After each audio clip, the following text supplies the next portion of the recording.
There's an intriguing relationship between a bird's ability to fly and a bird's ability to think. You see, evolutionarily speaking, flight does not come for free. There's a significant cost to it. A bird's brain cannot get too big. If it got too big, it would be too heavy, and if it got too heavy, then it wouldn't be able to fly. So in order to be able to fly, a bird's brain must be light. It cannot get too heavy. But a lighter brain means a smaller brain, and a smaller brain means less room for complexity.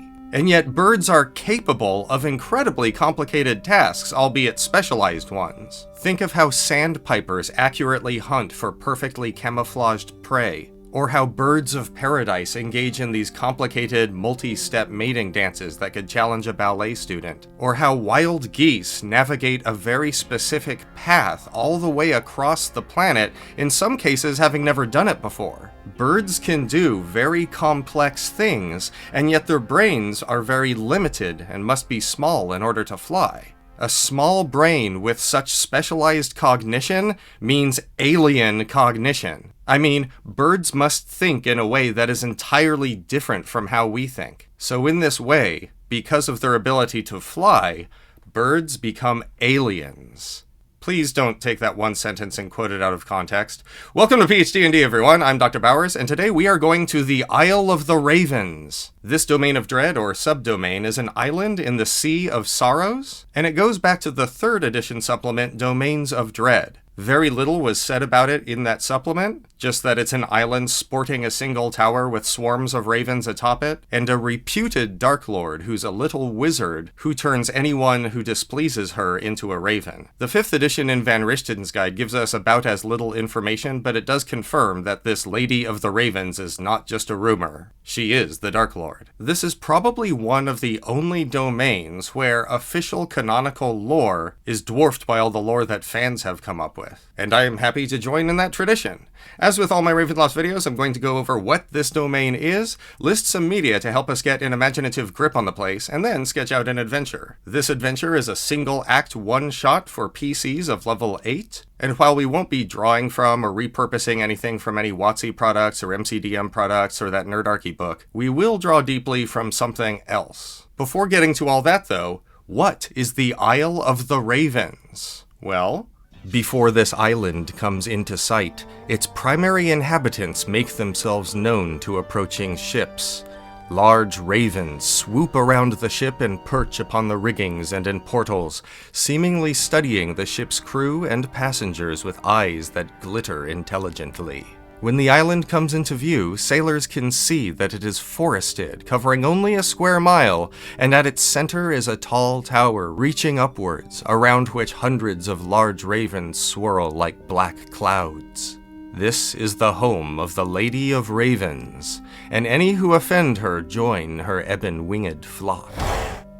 Now, as I mentioned earlier, the Isle of the Ravens goes back to 3rd edition, and we're just told that it's a mysterious island, and that rumor has it there's a tower with a lady who will turn you into a raven if you offend her hospitality, and that's it. 5th edition gives us basically the same thing, but doesn't phrase the Lady of the Ravens as if she's a mere rumor, so I guess 5th edition canonizes her as the Dark Lord. And when it comes to that Dark Lord, you might be thinking of the sorceress Circe from the Odyssey, who turns Odysseus's men into pigs and Odysseus into an addict. Or you might be thinking of that titular character from the 1985 movie Lady Hawk, who is cursed to turn into a hawk by day. But actually, I'm more interested in the tower itself and the horrific transformation of humanoids into birds, or bird-like monsters. So let me share what I was working with to help get an imaginative grip on the Isle of the Ravens. Since we're talking about bird-themed horror, I have to mention Daphne du Maurier's 1952 short story, The Birds, which was the inspiration for the Alfred Hitchcock horror movie of the same name.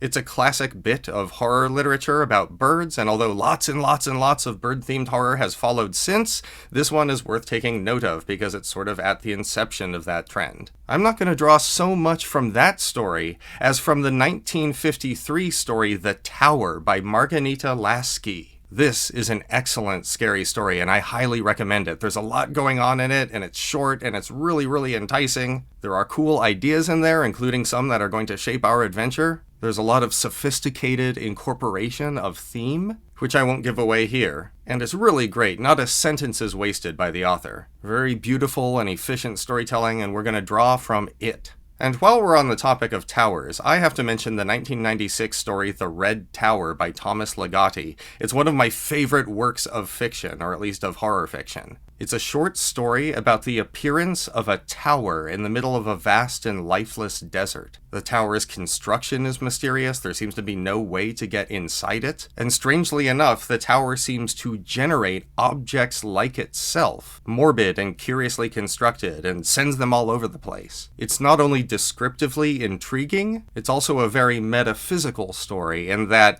it presents an allegory for Thomas Ligotti's view on life in the universe. It's really cool. Then there's Nicholas Royle's story from 2010, The Obscure Bird. This is just a fun story about turning into birds. Sorry, I kind of spoiled it, but it's a fun story. It was first published in Black Static number 8. And that same author also edited Murmurations, an anthology of uncanny stories about birds, which you might want to check out. It's a great bird horror anthology, along with the 2017 anthology Black Feathers, Dark Avian Tales, edited by Ellen Datlow. Pretty much everything she edits is awesome. And for a few more bits of bird horror, there's Carrie Laban's A Hawk in the Woods. This is a novel from 2019, published by Word Horde, and Carrie Laban presents a fun, horrific tale whose plot and whose characters constitute a fun nod to Lovecraft. I've already mentioned Michael Sisko's 2022 novella Ethics in my video on the Wildlands, but I'll recommend it again here. This is a beautiful and soul-crushing work of body horror. It's about not only the relentlessly brutal lives of birds, but also about their doomed attempt to make sense of the world and to make sense of all the horrible things that happen to them. They Twitter this thing to each other, the ethics. The ethics is supposed to vindicate them, to vindicate their suffering, to explain why everything makes sense and it's all okay. And while the birds believe it, we, the readers, can see right through it. The latter half of the novella is constituted by a series of appendices that contain the ethics. If you take the time to read it, you notice that while kind of failing as an axiomatic investigation into the sources of normativity or anything like that, it is a work of beautiful poetry. There's a lot of beauty and cadence to it if you just read it that way. So Bird Ethics is beautiful and has this lovely sound to it, but it doesn't actually quite mean anything. It's a really deep and intriguing book. I recommend it again. And with equal zeal, I also recommend the 2024 story Night Birds by Mariana Enriquez from her anthology A Sunny Place for Shady People. This story is absolutely incredible, and there's a whole lot going on there besides just people turning into birds thing. In fact, whether that's going on is unclear. That's not really a spoiler, because when you read this amazing story, you're going to want to know just what exactly is going on. It's not confusing, it's fascinating. As is the 2024 story by Tim Wagoner, My Sister's Nest, published in Weird Fiction. This is also a really fun person-into-bird horror story. I really recommend it. And when it comes to gaming materials that we are going to draw on, there's the 1997 3rd edition Ravenloft supplement Domains of Dread, written by William W. Connors and Steve Miller. Again, this is the original material that mentions the Isle of the Ravens for the first time. There's not much there. In fact, here it is. I'm also going to draw from the 2019 book The Monsters Know What They're Doing by Keith Amon. If you've ever checked out his blog of the same name, you know that this is a real treat. And we're specifically going to be interested in his entry on the Nothic. Also, there's the 2025 release Dagger in the Heart, which is a campaign for Heart the City Beneath by Rowan, Rook, and Deckard. This book was put together by Gareth Ryder-Hanrahan and Sar Cousins, I hope I pronounced those correctly, and it's an adventure with a couple of really cool plot twists. And so, if you are one of my players for Heart the City Beneath, that is, if you are playing in my campaign, which is Dagger in the Heart, that is, if you are playing in Heart the City Beneath with me at the time of this video's release or close to it, do not watch any further, please. You will spoil not only your own fun, but mine too. There are things I'm going to talk about in this video which I do not want you to even think about if you're a player in Dagger in the Heart. I guess that's a spoiler warning for Dagger in the Heart. Anyway, here's the structure of our adventure. First, the PCs arrive at the Isle of Ravens and interact with the tower. Second, the PCs go inside and ascend the tower. Third, the PCs undergo a horrific transformation and a hideous revelation at the top of the tower. Fourth, the PCs head down the tower. And fifth, the PCs bring the adventure to a close. That's the basic outline, so let's fill this thing in with some more detail. So the PCs wash ashore the Isle of the Ravens. If you'd like there to be some forest there can be, but otherwise there's just this tower. The tower appears to be only 100 feet tall. This is important. It looks like it's only 100 feet tall, but the top is swirling with so many ravens that it looks like a swirling black cloud. As the PCs explore, occasionally large ravens will swoop down and say, "Beware, beware! You're doomed, you're doomed! She sees, she sees!" and other spooky pairs of monosyllables. Now, if any PCs use magic to communicate with the ravens, because they are, after all, beasts, a strange and interesting exchange should occur. The ravens politely decline conversation, and then cryptically add that it will be easier to speak to the PCs later, because at that point it will come naturally. They won't elaborate on any of this, and the only bit of additional dialogue you can squeeze out of them is maybe that they prefer not to talk through magic. But it is crucial that there's no more hints that can be given here. Attempts to scale the tower or to fly up to its apex are both going to fail, but for different reasons. When anyone attempts to climb the tower, it grows, or seems to grow. Although no change can be observed from the base, the top of the tower seems to get further and further away, at least to the climber. Stranger still, once the climber ceases in their efforts and they try to climb back down, they find that they're only a few feet off the ground anyway. As for people who try to fly up to the top of the tower, they are immediately targeted by a torrent of ravens which fly at them and batter them so relentlessly it's like the effect of a fire hose. The flying target is knocked prone and takes at least 1d6 bludgeoning from the fall. Now, if the PCs specifically hunt for treasure or hunt for useful items around the tower's base, they find lots of little caches here and there of used but mostly functional adventuring equipment. This includes weapons, armor, backpacks full of supplies, coins from various nations, spell component pouches, and so on. Anything edible has been spoiled unless magically stowed, and anything made of metal has rusted from constant exposure to the sea spray unless it's protected somehow. Likewise for anything made of paper, the constant sea spray and moisture would have ruined it unless it too is stowed in something like a leather spell scroll case or something like that. Now here's the weird thing. If any PCs do an investigation check, or if they just poke around and notice and ask about it, they'll find that despite the abundance of abandoned adventuring equipment, there don't seem to be any remains of adventurers. No dead bodies, no rotting carcasses, no skeletons, no dust from pulverized skeletons or bone fragments, nothing. There aren't even any ashes for, cremated people. I would also say that these caches of adventuring equipment are guarded by axe beaks, or even a giant axe beak, but we're just going to describe them as looking like ravens. And we will also give them a flying speed, but specify that they do not fly until they're less than half their hit points and then they're retreating. Run them like axe beaks, don't have them do all these aerial combat tactics stuff. Unless you want to, it is D&D, do your own thing. Anyway, let's talk about this tower. This tower, which again seems to be a mere 100 feet tall, has very narrow arrow slits piercing its otherwise windowless outer wall. The only way in, it seems, is through a simple but single iron-heavy door at its base. It's undecorated and has a simple thumb latch, and it's also unlocked and free of traps. If the PCs knock or if they call inside, there is no answer. Now, the tower's interior is functionally lightless. It's dark in there. Each of the arrow slits glow with a meager amount of sunlight that they permit, but they shed so little of it that it doesn't do anything to illuminate the stifling and darkened space. They're like dim neon signs or something. There's a stone staircase, however, built into the wall, which curves upward against the tower's inner edge. There's no railing, and since there don't seem to be any rooms or any other features, this means someone on the stairs could fall off at any time, even from a very great height, and fall all the way to the bottom. Now, one thing that's strange is that the interior of the tower and the stairway's upward curve reach beyond the dark vision of any party member. Yes, even a Twilight Cleric who has 300 feet of dark vision. The stairway, in fact, goes up for 500 feet. At least on the inside. PCs can go back outside and verify that, yup, from the outside it looks about to be 100 feet, and then go inside and look up and see that it's about 500 feet. Now, as the PCs begin to ascend the staircase, they should notice a couple of things. First, the stairs were clearly carved for creatures of medium size,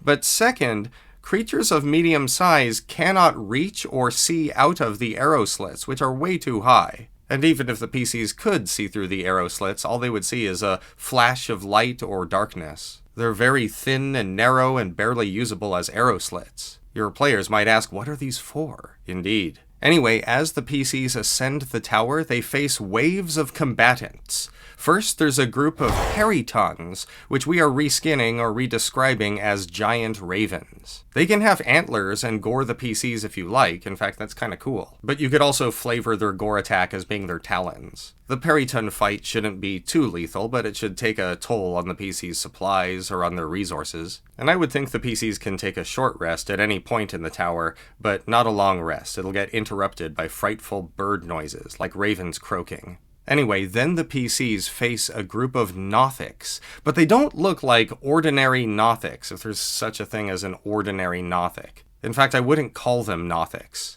They have the stats of Nothics, and they look like them, except that they have black feathers and ravens' beaks. Their single huge eye could be the eye of a raven, and they attack the PCs, they fight to the death, and they use their weird insight ability as often as they can. They don't respond to any questions or inquiries from the PCs, and yet, each of the Nothics seems to be carrying a very specific, very unique, very personal item associated with one of the PCs. The version that the Nothic carries, however, seems all deteriorated and worn out and broken, as if it were blasted by magic or aged 1,000 years. The PCs can actually plunder these weird broken doppelganger items from the weird Raven Nothics. Can we call them Raven Noths? Let me know in the comments. And then continue up the tower. PC should also then face at least one Fomorian, which is again reskinned so that it has black feathers, a beak, and a single eye. It's just like a big one of those Raven Noths. Now you might wonder, where are these monsters coming from? Well, they seem to emerge from the shadows. Maybe they're teleported there, maybe they're summoned there from some dark power, maybe from the Dark Lord. But it seems as though they kind of used some shadow step to suddenly be there to obstruct the PC's ascent. Now, once the PCs have traveled up about 500 feet, they come to a door. It's just like the door at the base of the tower, except for it's locked, and it's also jammed closed. And there might also be an enchantment on it, and there might also be a riddle that's needed to get through it. You should take this door and load it up with obstructing features that your PCs can get around. If somebody has proficiency with thieves' tools, for instance, make the door locked so that they can use their thieves' tools on it. If one of your players is running a spellcaster who's constantly trying to cast Dispel magic on things and disenchant things, let there be a minor enchantment that's detectable that's keeping the door locked. Give as many of your PCs something unique to do that's special to their character as you can with this door. It's a special door. And remember, it's 500 feet up. They've climbed 500 feet. That's specifically how far they've climbed. Now, once it's open, the door seems to lead outside. There's a blast of light and also of cold, and it makes it impossible to see what's on the other side without just walking through. The cold also eliminates or puts out any fires that the PCs are carrying. Now, outside, there is a meager stone balcony encircling the tower. It doesn't have any safety rails or anything, however, and this is terrifying because the PCs are impossibly high up. Way, way, way too high. High up in a way that no tower possibly could be. They're up past the tallest mountains, past every layer of cloud, up through the sky to the very edge of the stratosphere where they can see the arc of the planet. now blasted by the sun's unmitigated heat in the freezing vacuum of space above the looming sphere of the planet Earth or whatever planet you're playing on, and its thin azure aura of atmosphere. The PC should realizing that it's dizzying and frightful, it's impossible. They immediately start freezing and suffocating. Make the appropriate saving throws. And if any PC mentions the ravens encircling the tower that they saw from the base, like, hey, where are those ravens? Have at least one rock swoop in, but have it be a cadaverous skeletal rock, like mostly a skeleton, but it still has the withered tatters of black wings and feathers sticking to them, all ragged and ancient, a giant death rock. The PCs can engage while they are freezing and suffocating, but really we're bringing these things in order to scare the PCs to go back inside, because there's really nothing out here for them. If we were playing Call of Cthulhu, this would be one of those sand checks where it could drive them mad just to see what's out here. Like a real Music of Eric Zahn moment. In fact, I would say that if any of the rocks hit one of the PCs, they just nip off one of the PC's limbs. Pick a limb that's not holding something or one that they're not putting all their weight on. But that should send the message, get inside! These things will literally peck your head off. And as the PCs are scrambling inside, a woman's laughter booms from nowhere, filling the stratosphere. Also, as the PCs make their way inside, they find themselves transforming hideously too. Their eyeballs and eye sockets move together and merge into a single hideous cycloptic organ. Gray raven beaks sprout over their mouths. Black feathers jut from their bodies to replace whatever skin or coat they had before. And within seconds, each of the PCs looks like one of those weird raven noths, one of those raven nothics from before. Also, each PC has one special, unique, interesting piece of equipment that's suddenly become corroded or withered or useless. It matches one that they could have picked up from Nothics earlier exactly. Now all this is bad news, and it's even worse news that the PCs cannot be restored to their former appearance. Nothing short of a wish spell is going to help with that. But a little bit of silver lining is this, that each of the PCs now has the Nothic's weird insight ability. They can do it as a bonus action. And now there's not really anywhere to go but down. So guess what? On the way down, the PCs encounter weird doppelgangers. They look and act and talk exactly like the PCs and seem to have duplicates of the PC's equipment. Indeed, the newly transformed PCs can plunder replacements for whatever objects got broken as soon as they came back into the tower. Now, the doppelgangers will not engage in conversation. They're going to act rather cartoonishly. If the PC was good aligned, then they're going to say, "Back, foul creature," and stuff like that. And if the PC was evil aligned, they're going to say stuff like, "Ooh, I wonder what these monsters' guts taste like." Things like that. No conversation, only fighting to the death. And after the first wave of doppelgangers, I would then send waves of sprites and quicklings and imps and other little monsters, but have those monsters also be reskinned so that they resemble the PCs exactly. Well, except for that they won't engage in conversation and, but like little versions of the PCs, as if the PCs themselves have somehow grown into the Fomorian that they fought earlier. Fortunately, the staircase has not shrunk. Now here's the thing. As the PCs descend, they discover that there is no limit to the number of stairs. There's just no end to them. No matter how far the PCs go, there are more stairs even if they go down 500 feet, which should be the total height of the tower, at least on the inside. If the players don't guess this is happening, then the PCs can verify it with ability checks. And also, once that door from the top is out of view, it cannot be found again. Going up just leads to more stairs. Going down just leads to more stairs. And once the players agree that their characters are basically trapped in an infinite tower, their PCs start to hear a voice. The same feminine voice that boomed with laughter at the tower's apex. Now that voice is telling them, jump, jump, jump off the stairs, jump, jump, jump down the tower. It's like that old meme, The Terrible Secret of Space. The voice will not identify itself, but if questions are shouted aloud, the voice will respond to them, albeit in a playful, cagey way that always brings things back around to going down the stairs. It'll give answers like, "Oh, that's interesting, why don't you jump down the stairs and we'll talk about it?" Stuff like that. The only questions it doesn't answer that way are, "Who are you, and what is this tower?" If the PCs ask, "Who are you?" she says, "The master of this tower." And if they ask, what is this tower? She'll say, the tower is my dominion. Those are the only straight answers you could get out of this voice, other than just, hey, why don't you jump down the stairs? Now, the PCs can continue to explore the tower and continue to encounter weird doppelgangers of their former shape, or you could lead this into some weird transition to the infinite staircase in Planescape. Or, as I suggest, once the PCs throw themselves down the tower, once they actually follow what the voice says, they fall into the mists and out of this Ravenloft domain. Thus ends our adventure in the Isle of the Ravens. And unless you say otherwise, the PCs are forever transformed in their shape. What do you think of that? They do get the weird insight ability. Is that worth it? It's just a cosmetic change, really, but for a lot of players, the cosmetics of their character is everything. And how did you like this adventure? Do you think it would be fun to run? Do you think it would be fun to play? And can we call them Ravennoths? Let me know in the comments. Thanks very much. Don't forget to do all the internet things. Click like and subscribe. Don't forget to hit the bell icon for notifications on new things on this channel. And thanks!